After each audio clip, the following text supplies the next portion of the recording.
যজ্ঞস্য বীর্যস্য যশস্য CO বৈরাগ্যাং।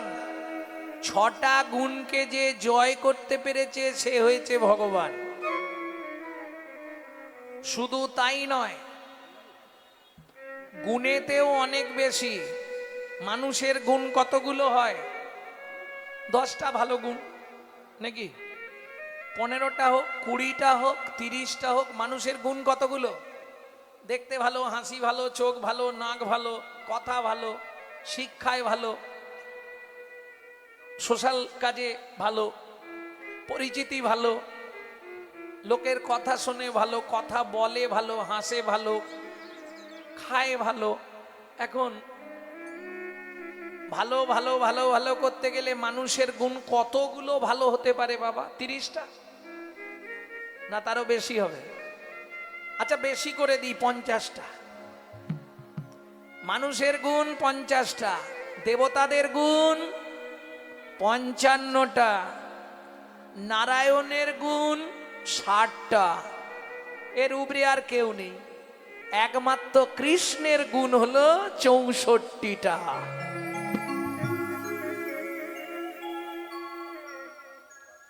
বোঝা গেল? তাহলে গুণের সাগর সেই কৃষ্ণ সামান্য একটা ফল বালির কাছে গিয়ে হাত পেতে ফল ভিক্ষা চাইছে, এটা মেনে নেওয়া যাবে? এর ব্যাখ্যা কোথায় পাবেন? রাধা বিনোদ গোস্বামীর ভাগবতে 22 খণ্ড। জীবনে যদি গ্রন্থ পড়ার কারো ইচ্ছা হয়, আমি হাত জোড়ো করে বলবো, যাদের এখনো বয়স আছে, ইয়াং লাইফ আছে, গ্রন্থ পড়বেন বলে ভাবছেন, দুটো গ্রন্থ জীবনে সঞ্চয় করে নেবেন, আর কোনো কিছু পড়ার দরকার নেই। রাধা গোবিন্দনাথের 6 খণ্ড চৈতন্য চরিতামৃত আর রাধা বিনোদ গোস্বামীর 22 খণ্ড ভাগবত। তার জীবনে আর কিছু পড়তে লাগবে না, সব পড়া হয়ে যাবে।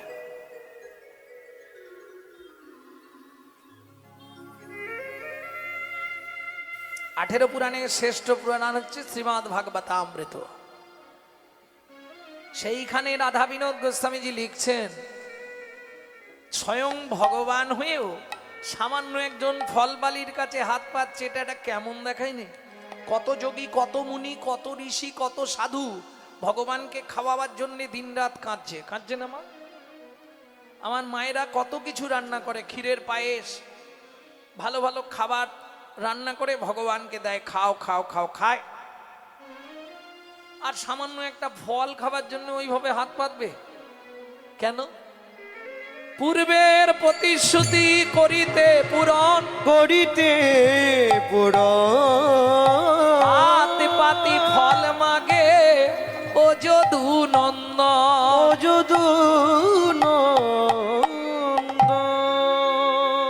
পূর্বের প্রতিশ্রুতি। কার প্রতিশ্রুতি? কিসের প্রতিশ্রুতি?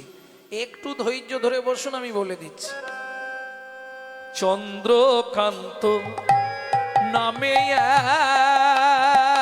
এক ধার্মিক রাজন, চন্দ্রকান্ত নামে ধার্মিক রাজন, চন্দ্র বংশের রাজা প্রজার জীবন, ছন্দ বংশের রাজা প্রজার জীবন। ও মায়েরা, কোটি কোটি টাকা আপনার থাকতে পারে, সুখ কিন্তু আপনি কিনতে পারবেন না। পাওয়া যাবে কি? শান্তি কিনতে পাওয়া যাবে? তাহলে টাকা থেকে কি হবে? যদি সুখ না থাকলো, যদি সংসারে শান্তি না থাকলো, তাহলে টাকা থেকে কি মূল্য আছে? একজন ভিখারি ভিক্ষা করে খায়, গাছতলায় ঘুমায়, কিন্তু তার শান্তি আছে। আর তুমি এসি চালিয়ে ঘুমাও, কিন্তু তোমার শান্তি নাই। কেন? ভিখারি সকাল থেকে সন্ধে পর্যন্ত শান্তিময়ের সন্ধান খোঁজে, আর তুমি সব সময় গান্ধীজির সন্ধান খোঁজো, শান্তিময়কে চেনো না। তাই গৌর হরি বল। কিছু বুঝলেন? কোটি কোটি টাকা কিন্তু সুখ নাই। কেন? চন্দ্রকান্ত রাজার সব আছে, একটাও সন্তান সন্ততি নাই। কি হবে এত সম্পত্তি? সব তো ভূতে ভোগ করবে। হেমকান্তা স্বামী, এইবার বলি, স্বামী স্ত্রী যদি এক পথের পথিক না হয়, সে সংসারে কিন্তু দুঃখের শেষ নেই। কি? স্বামী কীর্তন শুনতে ভালোবাসে, স্ত্রী সিরিয়াল দেখতে ভালোবাসে, অপরাধ নেবেন না। আবার কোন সংসারে দেখবেন স্ত্রী হরিনাম শুনতে ভালোবাসে, স্বামী সন্ধে হলেই ওই কি বলেন না, তাস, এটা সে ভালোবাসে।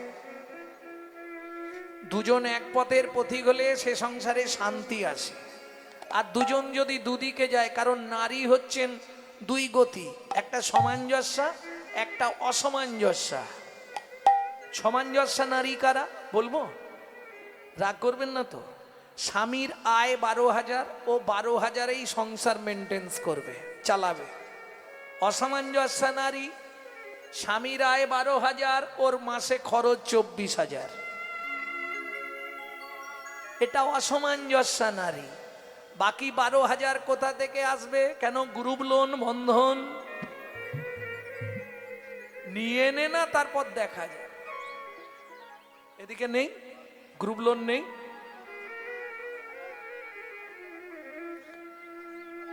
হেমকান্তা বলো, আগামী মাঘী পূর্ণিমা তিথিতে আমি নর্মদা নদীর তীরে করব দানব্রত যজ্ঞ।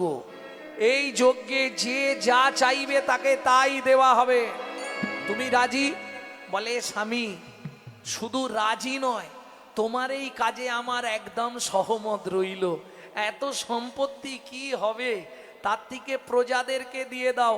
আমি দেখতে চাই আমার রাজ্যে কোনো গরিব প্রজা না থাকে। কত বড় মনের মানুষ! কি? তাহলে এ এক ধরনের স্ত্রী। আবার এক ধরনের স্ত্রী আছে, স্বামী যদি বলে, শোনো না, ওখানে মহোৎসবে 20,000 টাকা চাইছে, কি করব? ওরে বাবা, মোটেই দিওনি, ওদের অনেক ইনকাম, 5,000 দাও, 5,000। এও স্ত্রী। তবে মাথায় রাখবেন, স্ত্রী হন আর যেই হন, এর ফল কি হবে বলবো? কেউ করে দান ধ্যান, কেউ হয় হোতা, হাঁড়ির কোদালে তার কাটা যায় মাথা।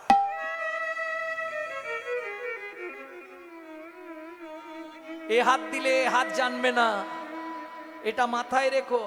সুজনের সঙ্গে কুজনের প্রীতি কহিতে পরাণ ফাটে, দন্তের সঙ্গে জিহুবার প্রীতি কিন্তু সময় পাইলেই কাটে। কে তোমার স্বামী? তোমার এই শোনো, এই নাটকে যে তোমার স্বামী হয়েছে, আগের নাটকে দীপেনের মায়ের স্বামী ছিল, পরের নাটকে আবার গিয়ে কারো মায়ের স্বামী হবে। এ তো অভিনয়। কি? এই নাটকে যে তোমার স্ত্রী, আগের নাটকে অন্য কারো স্ত্রী ছিল, পরের নাটকে গিয়ে আবার কারো স্ত্রী হবে। এ তো শুধু অভিনয়। গ্রিন রুমে যাবে, পোশাক খুলবে, চলে আসবে।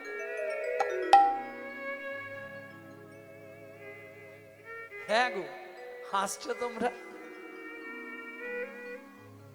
শুধু অভিনয়, কিচ্ছু নয়। আসার সময় কে ছিল? কবাকস্য ভবেৎ বন্ধু সর্বস্বার্থ সমাহিত নিরুপাধি সুহৃদ নিত্যং হরের নামৈব কেবলম। হরে নামৈব কেবলম। আসার সময় কে ছিল? হরি। যাবার সময় কে থাকবে বলো? হরি। হরি বল। তাহলে আসতে হরি, যেতে হরি, মাঝখানে আমার আমার করে মরি। আমার আমার করে মরি। রামকৃষ্ণ ঠাকুর বলছে, গিরিশ রে, আমার আমার আমার আমার, শুধু কষ্ট করে আটা বাদ দিয়ে দে, দেখবি সবই মার, সবই মার, সবই মার, সবই মার। বলে আমার আমার আর রবে না, সবই মার, সবই মার। ওরে আমার হবে না, সবই মার, সবই মার। আমি করি চিনিতে না পারি, আমি করি চিনিতে না মনে পারি, আমি করি চিনিতে না পারি, আমি করি চিনিতে না পারি। আমিতে আমি আছে কি রত, আমি আছে কি রত, যার শক্তির বলে বেড়াই চলে ভুলে, আর শক্তির বলে বেড়াই চলে ভুলে। আমার আমি গেলে এ দেহ পত, আমার আমি গেলে এ দেহ পত। কাঁচা আমি আর পাকায় আমি, আচায় আমি আর পাকায় আমি। দুটো আমি আছে, একটা কাঁচা আমি, একটা পাকা আমি। কাঁচা আমি কোনটা? আমি এই বাড়ির মালিক, আমি এই বাড়ির ছোট কর্তা, আমি এই সম্পত্তির মালিক, এটা কাঁচা আমি। আর পাকা আমি কোনটা বলে দেবো? পাকা আমি কোনটা? আমি যে তোমারই দাস, তুমি যে আমার প্রভু,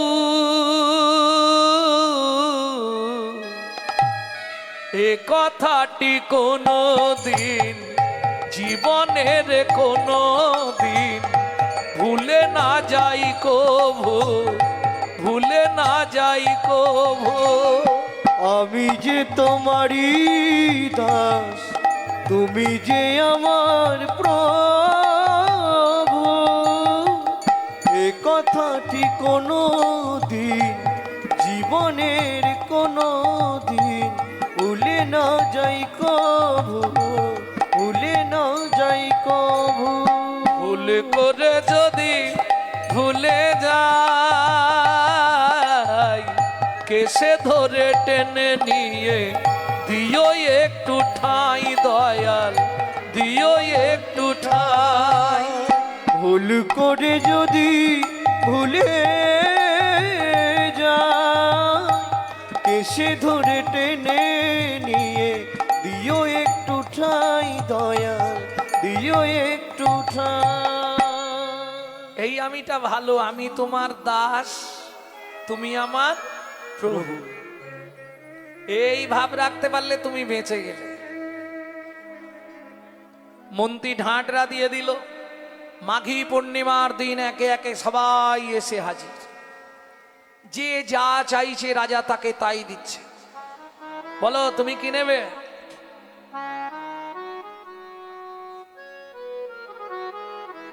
মহাদাতা সেজেছে বুঝে প্রজারে মহাদাতা সেজেছে রজত কান চনমণি অন্ন বস্ত্র গাভী ভূমি, যে যাহা চায় রাজা তারে তা দেয়। যে যাহা চায় তারে তা দেয়। সবে করিছে দান। মহাদাতা নিতাই গৌর হরি সেজেছে হরি বল। রাজু বুঝে প্রজারে মোর। মহাদাতা সেজেছে রাজু। বলো তোমার কি চাই? মন্ত্রী ওকে 2 বস্তা মোহর দিয়ে দাও, ওর খাবারের প্রয়োজন। তুমি কি নেবে? ওকে একটা মন্দির করার জন্য 5 বস্তা মোহর দাও। তোমার কি চাই? আপনার হাতির দাঁতের পালঙ্কটা দেবেন। আমার হাতির দাঁতের পালঙ্কটা ওকে দিয়ে দাও, যাও, ও ঘুমাবে। তোমার কি চাই? রাজামশাই আমাকে কিছু বস্ত্র দেবেন। ওকে 2 গাড়ি বস্ত্র দিয়ে দাও। তুমি কি নেবে? 10 বিঘা জমি, 1 জোড়া হালের গরু। হ্যাঁ, এই বুদ্ধিমান বুড়ো বয়সে হাল করে খাবে। মন্ত্রী একে জমির ধারে নিয়ে যাও, যে জমিটা ভালো ওকে দিয়ে দাও। মন্ত্রী তো বলে চলো তাহলে জমির ধারে। হাতে একটা শুলো দিয়েছে, শুলো বোঝেন তো, বাঁশের। তোমার যতটা দরকার পুঁতে দাও, ততটাই তোমার। লোভে পাপ, পাপে মৃত্যু। এ তো হাঁটছে 5 বিঘে, 10 বিঘে, 15 বিঘে, 20 বিঘে। মন্ত্রী বলছে 20 বিঘে হয়ে গেছে, আর নিও নি গো। বলে জমিদার তো বলেছে যতটা ইচ্ছা, কি ফি সার্ভিস যখন বেশি করে নিয়ে নি। 25 বিঘে, 30 বিঘে, 35 বিঘের মাথায় গিয়ে পাটি মুখ থুবড়ে পড়ে গেছে। এবার মন্ত্রী ডাকছে, ও ভাই ওঠো, ও ভাই, আরে ওঠো, খুঁটি পোঁতো। কে খুঁটি পুঁতবে সে তো আর নেই। মন্ত্রী ফিরে এলো, জমিদার জিজ্ঞেস করলো, মন্ত্রী ওকে দিয়েছো, ওকে জায়গা দিয়েছো? বলে মহারাজ ইচ্ছা ছিল 35 বিঘে, পেল মাত্র 3.5 হাত। এই প্রসঙ্গে একটা গান আছে, শোনাবো কি 2 লাইন? তবে কীর্তনাঙ্গিক নয়। এই গানগুলো সাধারণত লোকশিল্পীদের গাওয়া। পরের জায়গা পরের জমি ঘর বানাইয়া আমি রই, আমি তো এই জমির মালিক নই। ও দয়াল রে, আমি তো এই জমির মালিক না, ও বিধি রে, আমি তো এই জমির মালিক না। প্রথম যেদিন ভবে এলাম তুমি দিলে নতুন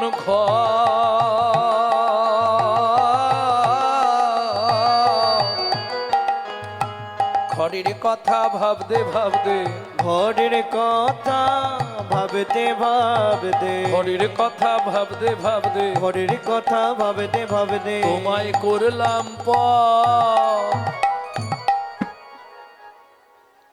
এখন এইটা দিয়ে আসরটাই নষ্ট করবে গো।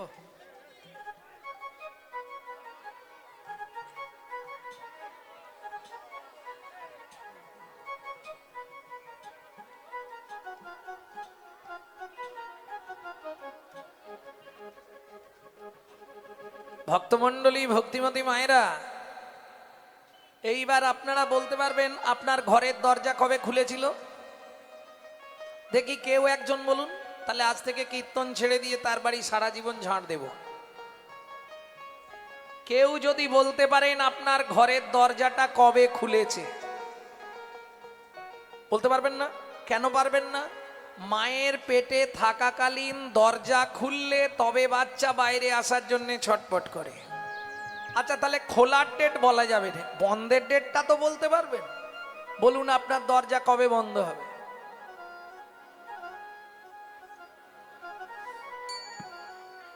কি হলো, পারবেন না? কেন? আমার ঘরের চাবি তোমার হাতে, ঘরের চাবি তোমার হাতে, দয়াল ঘরের চাবি তোমার হাতে, ঘরের চাবি তোমার হাতে। সে ভাবনা ভাবলাম কই আমি তো এই ঘরের মালিক না, ও দয়াল রে, আমি তো তাই এই গৌর ঘরের হরি হরি ও বিধি রে, আমি তো এই ঘরের মালিক না। ও মায়েরা, গানটা ছোট করেই গাইলাম। একটা কথা বলি, সব সময় ভাববেন এটা ভাড়াটে ঘর, এটা আপনার বাপকেলে সম্পত্তি নয়, এটা ভাড়াটিয়া ঘর। ভাড়া না দিলেই কোন মুহূর্তে কি বন্ধ হবে তার ঠিক নেই। যদি কলকাতায় কেউ থাকে, জিজ্ঞেস করবেন মাসের 5 তারিখ হলে যদি ভাড়া পেমেন্ট না হয়, হঠাৎ দেখবেন ঘরে লাইট জ্বলছে না। বাবু লাইট জ্বলছে না, ভাড়া দিয়ে যাবেন তবু লাইন দেব, ও বন্ধ করে দেবে। বাবু বাথরুমে জল পড়ছে না, ভাড়া পেমেন্ট করবেন। তারপর জল ছাড়া হবে। সিস্টেম কলকাতায় কি একই সিস্টেম আপনার ঘরের, এদিকে লক্ষ্য করো, একই সিস্টেম। এটা ভাড়াটিয়া ঘর। সময়ে সময়ে যদি ভাড়া না দাও, হঠাৎ করে দেখবে স্যাটেলাইট অফ হয়ে যাচ্ছে।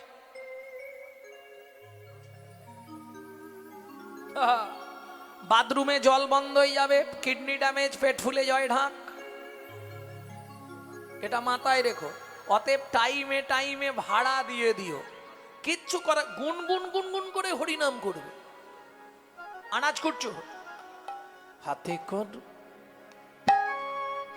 কি যখনই সময় পাবে গুনগুন গুনগুন, না না জোরে করলে লাভ বেশি।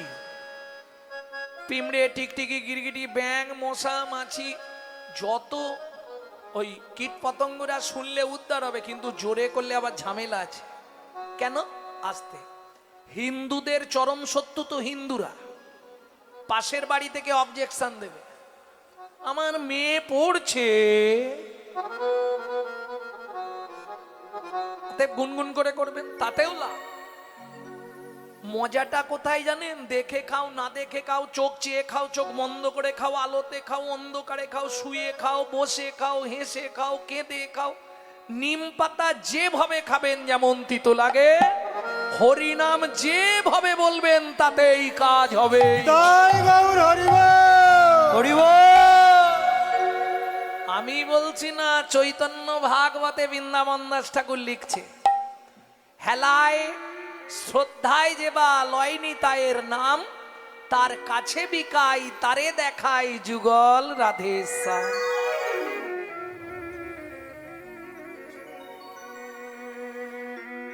মন্ত্রী মহারাজ সবাই দান পেয়ে গেছে তো? আমি এবার দানব্রত যজ্ঞ শেষ করব। ও মায়েরা কিছু মনে করবেন না, অতি দর্পে হত অতি মানে চ কৌরবা, অতি দানে বলি হতো, অতি কোনো কিছুই। রাজার মনে অহংকার চলে এলো, এত দান করেছি, বাপরে বাপ। কিঙ্কুলেন বিশালেন গুণহীনস্তি জনরা অকুলীন শাস্তজ্ঞ দৈব তৈরপি পূজ্যতি। বোঝা গেল? কঠিন শব্দ, দেবনাগরী বললাম তো একটু কষ্ট হলো।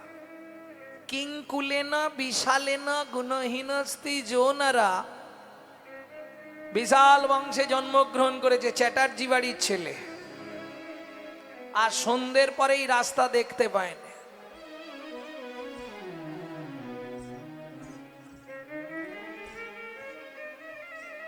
কিছু বুঝলে লাভ কি হবে? কিঙ্কুলেন বিশালেন গুণহীনস্তি জনারা অকুলীন শাস্তজ্ঞ, মুচির ঘরে জন্মেছে কিন্তু শাস্তজ্ঞ। দৈব তৈরপি পূজ্যতে, দেবতারাও তার পূজা করে। প্রেম সে বলো চৈতন্য মহাপ্রভু কি জয়।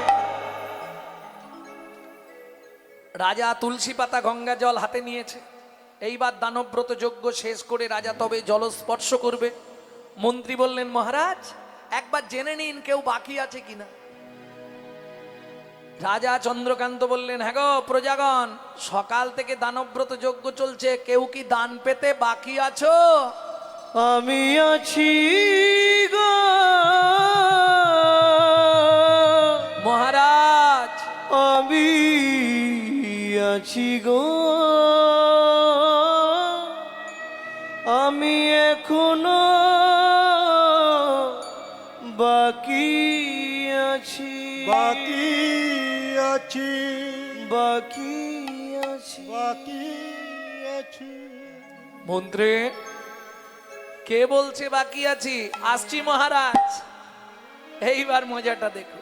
হেন কালে নারদ ঋষি দাঁড়ালো সম্মুখে আসি, কালে নারদ ঋষি দাঁড়ালো সম্মুখে আসি, কহিলেন মধুর বচন, কহিলেন মধুর বচন, আমি এখনো বাকি আছি, আমি এখনো বাকি আছি, এখনো বাকি আছে, আমি এখনো বাকি আছি। বলি আমায় দান করো রাজা, আমি এখনো বাকি আছি। আমায় দান করো রাজা, তোমার দান গ্রহণের অভিলাষী, আমায় দান করো রাজা, গ্রহণের অভিলাষী, আমায় দান করো রাজা, আমি এখনো বাকি আছে, আমি এখনো বাকি আছি। ভক্তমণ্ডলী ভক্তিমতী মায়েরা, 80 মণ দুধে 1 ফোঁটা গোছনা পড়ে গেল। কিরকম হলো? বৈষ্ণবেতে হয় যদি ক্ষুদ্র অপরাধ, মহা মহা ভজনের পড়ি যাবে বাদ। এই যে এত মহৎ হরিবাসর মহাযজ্ঞ চলছে, যদি বিন্দুমাত্র কোনো বৈষ্ণব চরণে অপরাধ হয়ে যায় তাহলে সব জলে। এটা মাথায় রাখবেন, সবার কাছে অনুরোধ করব, এইটা সব সময় বিচার করে চলতে হবে। নারদ মুনিকে দেখেই রাজা ক্রোধে অগ্নি প্রজ্বলিত কেন? দূর হয়ে যা সম্মুখ হতে পেশনির কুমার। পেশনির কুমার রাজা চন্দ্রকান্তে দান মাগো, কি সাধ্য তোমার? কি সাধ তোমার। মন্ত্রে মহারাজ,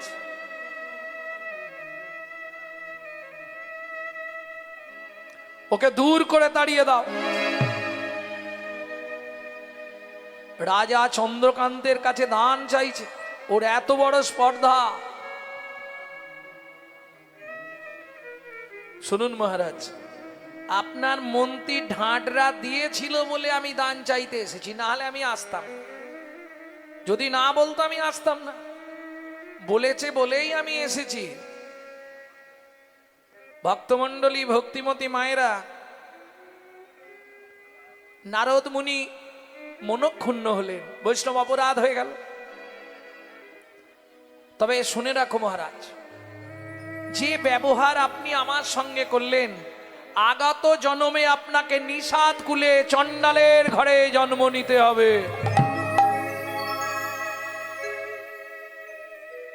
বোঝা গেল? ছুটতে ছুটতে এসে রাজা চন্দ্রকান্তের স্ত্রী হেমকান্তা দেবী নারদ মুনির চরণে আছাড় খেয়ে পড়লেন। ও গো মুনিব,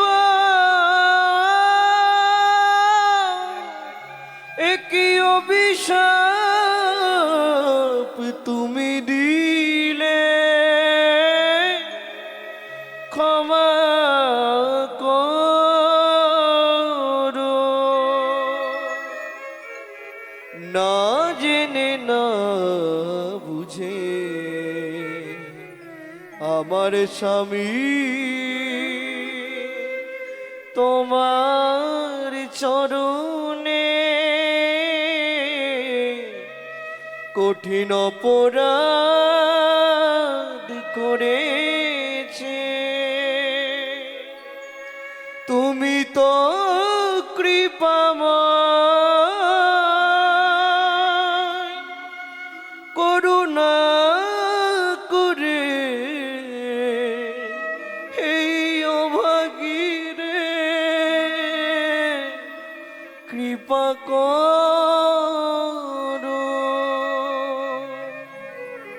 ওঠো মা, চরণ থেকে ওঠো মুনিবর।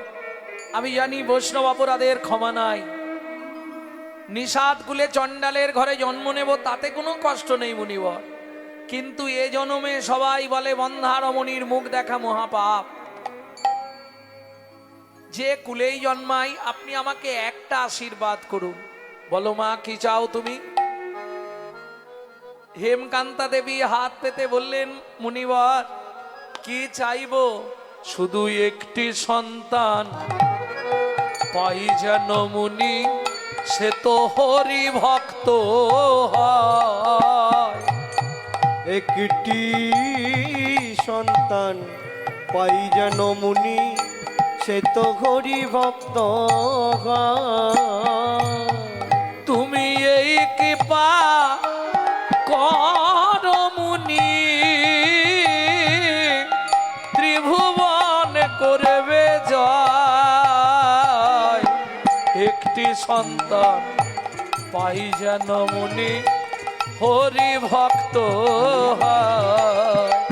একটি সন্তান পাই জনমনে হরি ভক্ত হয়। আস্তে আস্তে আস্তে, তথাস্তু মা।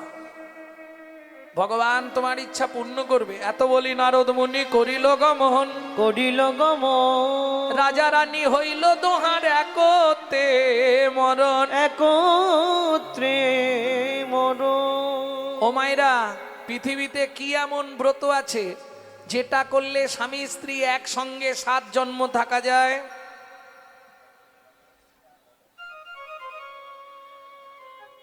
কি গো, এ জন্মে যে তোমার স্বামী, পরে জন্মে আবার তোমার স্বামী হবে। কোন ব্রত? এ বলেও লাভ নেই, করতে পারবে না, অতএব না বলাই ভালো। কি কি ও বলবো? 21 বছর নির্জলা একাদশী ব্রত করতে হবে স্বামী স্ত্রী একসঙ্গে।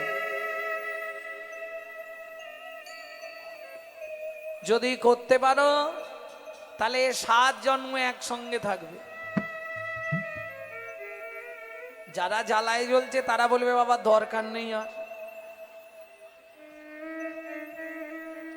আর যারা ভালো পেয়েছে তারা বলবে এই জন্য প্রতি বছর আসে। প্রেম সে বলল চৈতন্য মহাপ্রভু কি জয়। ভক্তমণ্ডলী, ভক্তিমতী মায়েরা, তাহলে দুজনেই মারা গেল, আবার জন্ম নিল কোথায়? আবার জন্ম নিল কোথায়? সিংহমপুর। সবর সবরী। একটাই ছেলে হলো, নাম রাখলেন গুহক। হ্যাঁ, রামচন্দ্রের সঙ্গে বন্ধুত্ব হয়েছিল গুহকের, মনে আছে? যে কুলে জন্ম হোক, ভগবানের প্রতি ভক্তি থাকলেই সে উদ্ধার হয়ে যাবে। তাই তো শাস্ত্রে বর্ণনা আছে না, মহান কি করে বরণ কুলে, মান কি করে বরণ কোলে, তোমার যে কুলে জনম হোক না কেন, যে কুলে জনম হোক না কেন, যে কুলে জনম হোক না কেন, তোমার যে কুলে জনম হোক না কেন, কেবলি ভক্তি মূলে কি করে বরণ কোলে, কি করে বরণ কোলে। ও মাইরা, ওই জাত কুল দেখে ভক্তির বিচার হয় না।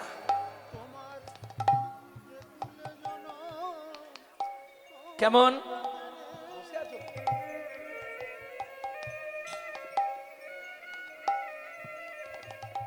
কপিকুলে ধন্য বীর হনুমান, শ্রীরাম ভকত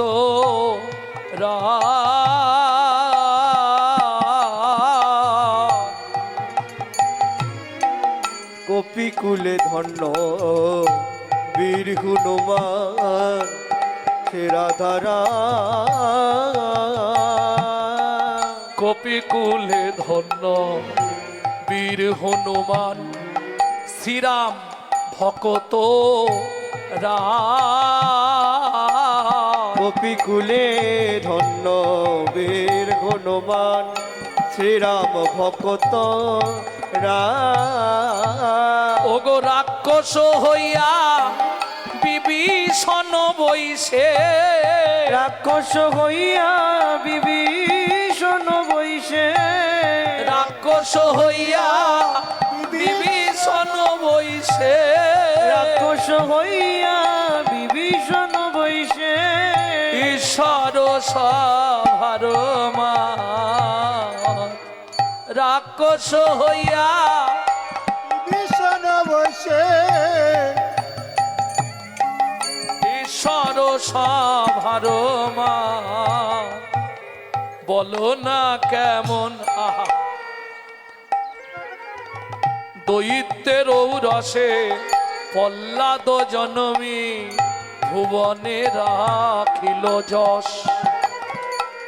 ওগো ফটিক স্তম্ভেতে প্রকট নরহরি, ফটিক স্তম্ভেতে প্রকট নরহরি, হইল যাহার বশ। বলো না কেমন সাধনা করিল গোকুলে গোপের নারী গো, বলো না কেমন সাধনা করিল গোকুলে গোপের নারী। ওগো কহে প্রেমানন্দে মনেরই আনন্দে, কহে প্রেমানন্দে মনেরই আনন্দে, ভাইরে শ্রীকৃষ্ণ যে ভজে তারি। কৃষ্ণ যে ভজে তারে, শ্রীকৃষ্ণ যে ভজে তারি, শ্রীকৃষ্ণ যে ভজে তারে। বলি কোন জাতের বিচার নাই, কোন জাতের বিচার নাই, ভজলে হরি পাওয়া যায়, কোন জাতের বিচার নাই। ভজলে হরি পাওয়া যায়, ওরে যে ভজিল সেই পেল হরি। ভজলে হরি পাওয়া যায়, ভজিল সেই পেল, ভজলে হরি পাওয়া যায়, তোর বিচার নাই। কোন আস্তে আস্তে জাতের বিচার নাই। ও মাইরা, তাহলে গুহকের সঙ্গে রামের বন্ধুত্ব কি করে হলো একটু বলি। গভীর জঙ্গলে রামচন্দ্র গিয়ে আটকেছে, কোথাও জল নেই। ঠিক অপরাহ্নকাল দুপুরবেলা রামচন্দ্র চিৎকার করছে, কেউ আছো, আমায় একটু জল দেবে, খুব পিপাসা লেগেছে। সেই সময় শবরী মায়ের ছেলে গুহক জঙ্গল থেকে কাঠের বোঝা মাথায় করে নিয়ে ফিরছিল। কাঠের বোঝাটা নামিয়ে মনে মনে ভাবলে একটু দেখি তো কি বলছে। এই যে ওই লোকটা, এই যে গো কি হয়েছে, একটু জল দেবে, বুক শুকিয়ে যাচ্ছে। দেখ, এখানে কোথাও জল নেই, তুমি জল কোথায় পাবে, এখানে জল পাবে না, একটু জল দাও না, না হলে যে আমি মরে যাব। কে বলছে? রামচন্দ্র ভক্তকে পরীক্ষা করবার জন্য। গুহক বলছে, ঠিক আছে ঠাকুর দাঁড়াও, দেখছি কোথায় জল পাওয়া যায়।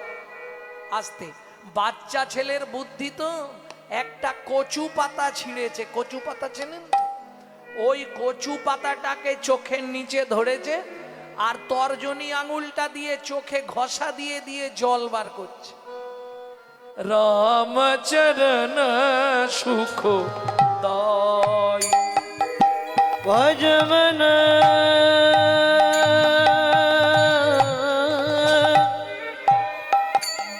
ভজমন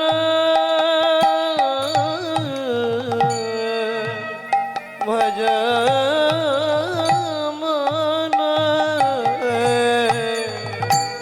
রামচরণ সুখ দাই ভজ মন রামচরণ সুখ দায়। जाक चरणन में पासन उतार, जाको चरण में पाशन उतारो, माधव तरनी शरणकारी, राम चरण सुखदाय। भज मन राम चरण सुखदाय। ভজ মন রামচরণ সুখ দায়। এই যে ও লোকটা, একটুখানি জল পেয়েছি, খেয়ে নাও। রামচন্দ্র বলছে, দাও দাও, তাই দাও। কচু পাতাটা ধরে ভগবান রামচন্দ্র জলটা খেয়ে, হ্যাঁ রে খোকা, এটা কি জল রে, এমন স্বাদ কেন? বলে, পেয়েছি যে তোমার ভাগ্য ভালো, এখানে কোথাও জল নেই, আমি নিজের চোখ থেকে জল বার করে তোমায় দিলাম। যেই বলেছে চোখ থেকে জল বার করে তোমায় দিলাম, ছুটে গিয়ে রামচন্দ্র কাঁদতে কাঁদতে গুহককে বুকের মধ্যে জড়িয়ে ধরলো। আর যেই না গুহককে বুকের মধ্যে জড়িয়ে ধরলো, অমনি গুহক চিৎকার করে উঠল, ঠাকুর! সর্বনাশ হয়ে গেল। কি রে, কি সর্বনাশ হলো? তুমি জানো না, আমি তো চণ্ডালের ছেলে গুহক, আমাকে তুমি জড়িয়ে ধরলে, তুমি তো ঠাকুর প্রবৃত্ত, আমি তো অপবিত্র, তুমি আমায় ছুলে তোমার তো জাত চলে গেল। কে বলেছে তোকে? কেন পাড়ার লোকেরা বলে আমাদের ছুলেই নাকি স্নান করতে হয়। শোন গুহক, শাস্ত্র কি বলে জানিস? চণ্ডাল হপি মুনি শ্রেষ্ঠ হরি ভক্তি পরায়ণা। চণ্ডাল চণ্ডাল নয় যদি হরি বলে, ব্রাহ্মণ চণ্ডাল হয় যদি অসৎ পথে চলে। শোন, তোর নাম কি বললি? গুহক। তোমার নাম? আমার নাম শ্রী রামচন্দ্র। আজ থেকে দুজনে বন্ধুত্ব হলো। দেখ, তুমি অত বড় লোক, আমি এইটুকু ছেলে, দুজনে বন্ধুত্ব হয় নাকি?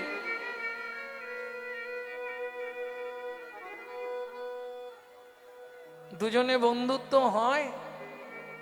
বন্ধুত্বের কোনো বয়স নেই। আজ থেকে তুই আমার বন্ধু। তাই হবে। এখন আসি বন্ধু। ওদিকে কাঠ নিয়ে গেলে মা রান্না করবে, এদিকে সবরীমা একবার ঘর একবার বার। আজ গুহক এখনো আসছে না, এত দেরি হয়ে গেল। খানিকটা পরে গুহক এসেছে। মা, কিরে কিরে এত দেরি?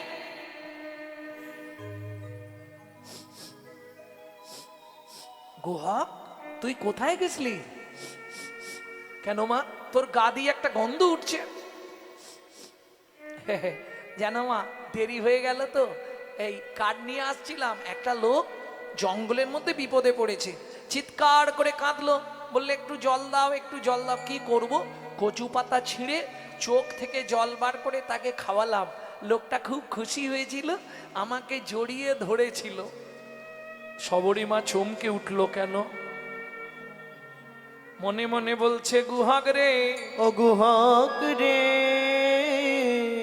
এ গন্ধ তো যার তার অঙ্গের নয়, যাতার অঙ্গের নয়। এ যে মিঘনাবি কস্তুরীর গন্ধ একমাত্র ভগবানের হয়। ভগবানের ঘর। মনে মনে বলে গুহক রে, মনে মনে বলে গুহক রে, তুই কাকে চোখের জল খাওয়ালি একবার বল না বাপ। একবার বলে না বা, গুহক বলে, মাগো আমি তাকে চিনি না। আমি তাকে চিনি না। সবরীমা বলে, গুহক রে একবার তার নাম মনে কর। একবার তার নাম মনে কর। গুহক বলছে, জানো মা, নাম জিজ্ঞেস করতে কি একটা চন্দ্র বলেছিল, আর মনে নেই। সবরীমা বলছে, গুহক একটু মনে কর। গুহক, হ্যাঁ ও মা, তার নাম হচ্ছে রামচন্দ্র। যেই না বলা সবরীমায়ের মাথা ঘুরে গেল। কেন? সবরীমা মতঙ্গ মুনির শিষ্য, যাদের আরাধ্য ভগবান হলো রামচন্দ্র। তাই গুহককে জড়িয়ে ধরে বুকে সবরীমা কাঁদছে আর বলছে, গুহক রে কাকে জল খাওয়ালি? তুই কাকে জল খাওয়ালি? তুই কাকে জল খাওয়ালি? তুই কাকে জল খাওয়ালি? আমার মনের আশা, কাকে জল খাওয়ালে? আমার মনের আশা মিটাইলি, কাকে জল খাওয়ালি? আমার মনের আশা মিটাইলি, তুই কাকে জল খাওয়ালি? গুহক, ওমা তুমি কাঁদছো কেন? আমি কি কিছু ভুল করেছি? না বাবা, কাঁদছি অন্য কারণে। সবরীমা বলছে না। গুহক, আমি মা হয়ে তোর কাছে একটা জিনিস চাইবো বাবা। বলো মা, কি করতে হবে? কালকে তোর বন্ধুকে একবার আমাদের বাড়ি আনবি। তুমি বললে আমি গিয়ে বলবো। যদি বন্ধু রাজি হয় তাহলে নিশ্চয়ই আনবো, কথা দিলাম মা। যদি বন্ধু রাজি হয় আমি নিশ্চয়ই আনবো। তবে জানো মা, বন্ধুকে আনতে গেলে একটা দুটো তো মিথ্যে কথা বলতেই হবে। বলবি, কানে হাত দিয়ে বলবি। কেন?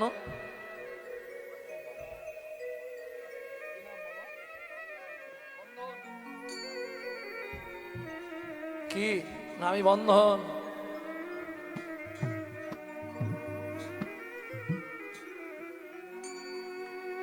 পরের দিন গুহক খেলতে গিয়ে বন্ধুদেরকে একে একে সব ঘর পাঠিয়ে দিলেন। সন্ধ্যা নেমে আসছে, মনে মনে ভাবছে এইবার তো বন্ধু ফিরবে, তা বসে বসে গান গাই, তবে বন্ধু আমার কাছে আসবে। গান না গাইলে বন্ধু আসবে না, চলে যাবে।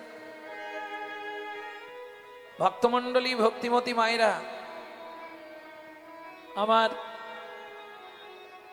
মা স্বর্গপ্রাপ্তির আগে, যাবার আগে এই গান শিখিয়ে দিয়ে গেলেন, যে গানটি এখন আপনাদের শোনাবো।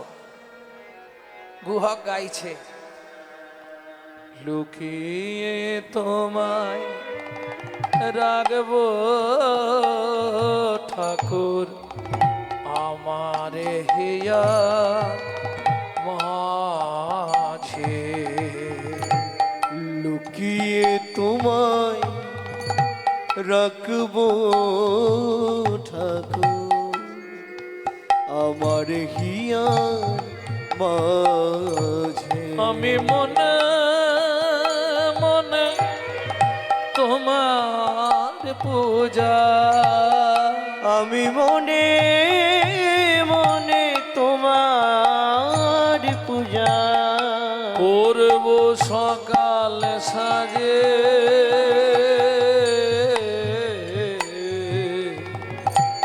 আমার হিয়া মাঝে। লুকিয়ে তোমার রাখবো ঠাকুর আমার হিয়ার মাঝে, লুকিয়ে তোমায় রাখবো ঠাকুর আমার হিয়া মাঝে। নাইবা যদি দেবদাসীরা তোমার মাথায় চামর ঢুলায়, নাই বা যদি দেবদাসীরা তোমার মাথায় চামর ঢুলা, বল ক্ষতি কি তাই শঙ্খ ঘণ্টা নাইবা যদি বাজে,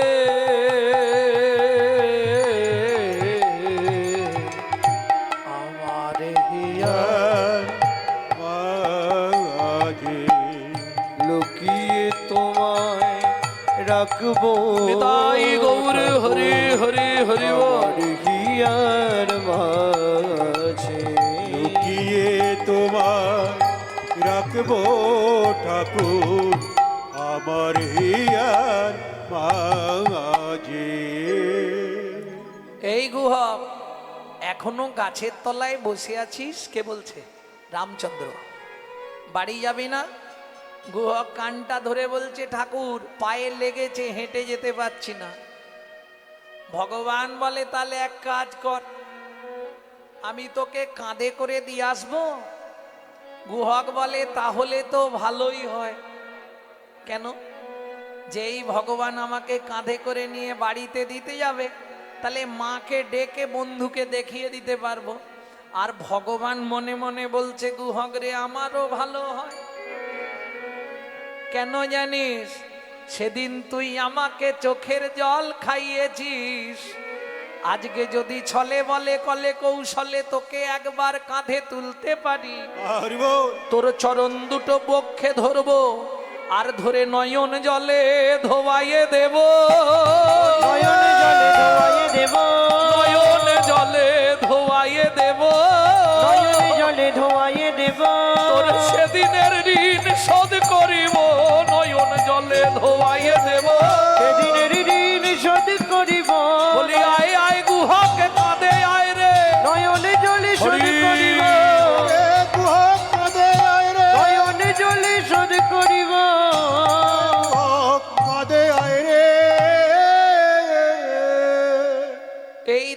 তুমি এত লম্বা, আমি উঠবো কি করে তোমার কাঁধে?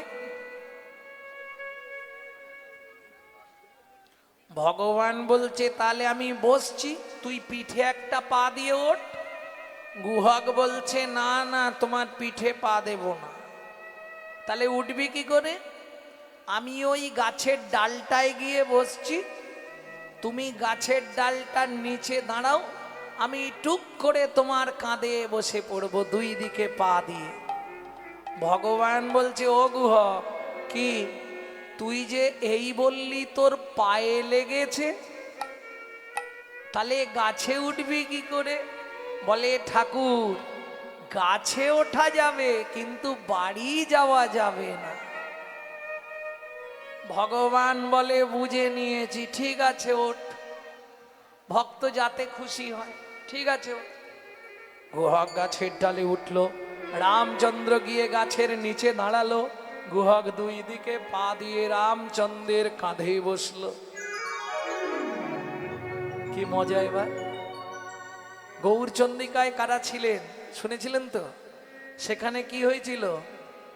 ভক্ত ভগবানকে কাঁধে নিয়েছিল, বৃন্দাবন লীলায় এসে এবার ভগবান ভক্তকে কাঁধে নিয়ে সেই ঋণ শোধ করেছে। বোঝা গেল?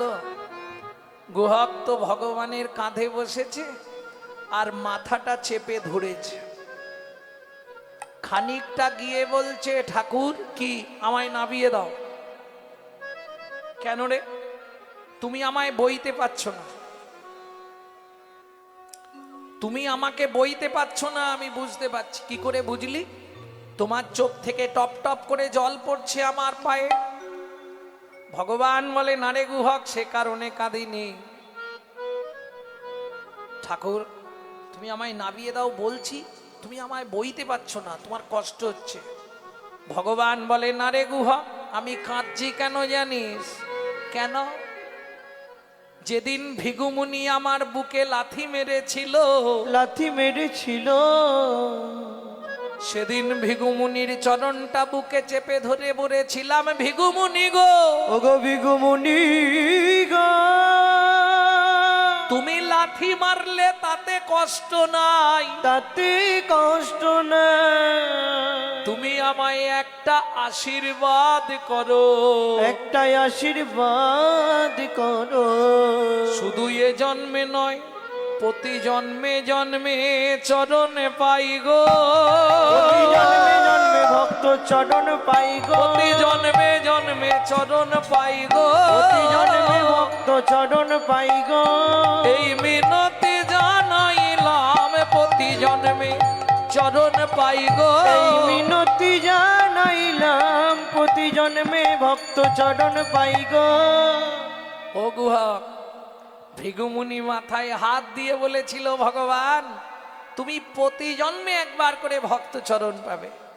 রাম অবতারে ভেবেছিলাম আর বুঝি চরণ পাওয়া হবে না, আরে বুঝি চরণ পাওয়া হবে না।